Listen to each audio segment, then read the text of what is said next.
নমস্কার বন্ধুরা, চিনি ভক্ত চ্যানেলে ওয়েলকাম। আজকে আমি তোমাদের সঙ্গে শেয়ার করব খুব মুচমুচে টেস্টি চিকেন পকোড়া।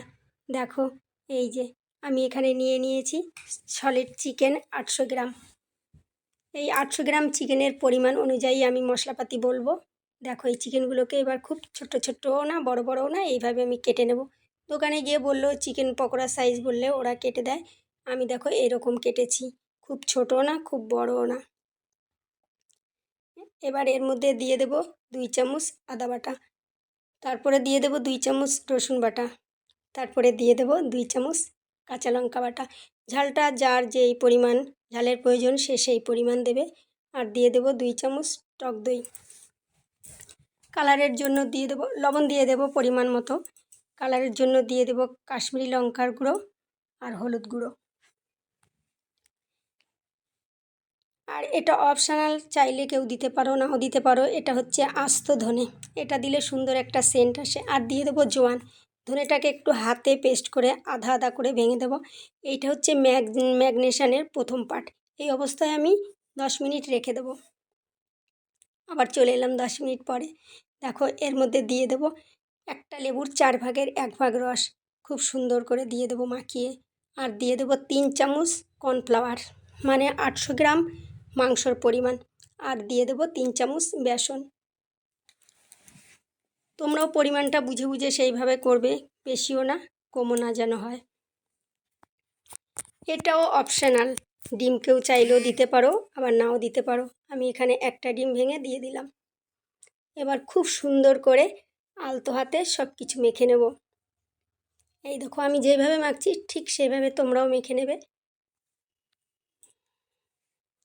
এই দেখো, মাখাটাও আমার রেডি হয়ে গেছে। এই অবস্থা তো 5-7 মিনিট রেখে দিলে ভালো হয়, আবার না রাখলেও সমস্যা নেই।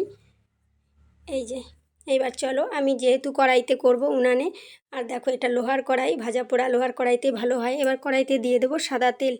জালটা যেন খুব জোরেও না হয়, আবার একদম আস্তেও না হয়।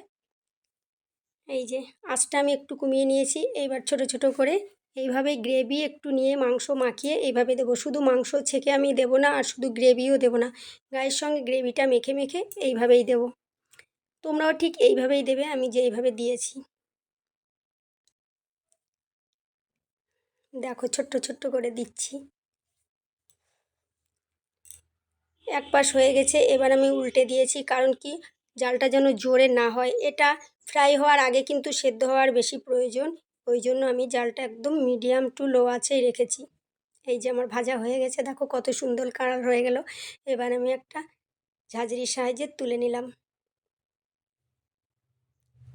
দেখো, পরেরগুলো ভেজে তুলে নিয়েছি। এটা তোমরা চাইলে ফ্রোজেন করে 2-4 দিনের জন্য কোনো কাচের বয়ামে রেখে দিতে পারো। খাওয়ার আগে একটু আবার ভেজে নিলে এইভাবে 2-4 দিন রেখে খাওয়া যায়। এই দেখো কত সুন্দর মুচমুচে, কত সুন্দর হয়েছে দেখো। এবার নিয়ে নেব একটু, সাথে চাটনি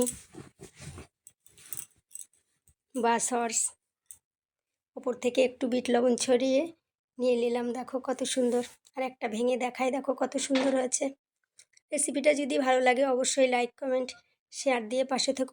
আবার চলে আসবো কোনো একটা রেসিপি নিয়ে। ততক্ষণ ভালো থেকো, সুস্থ থেকো, টাটা।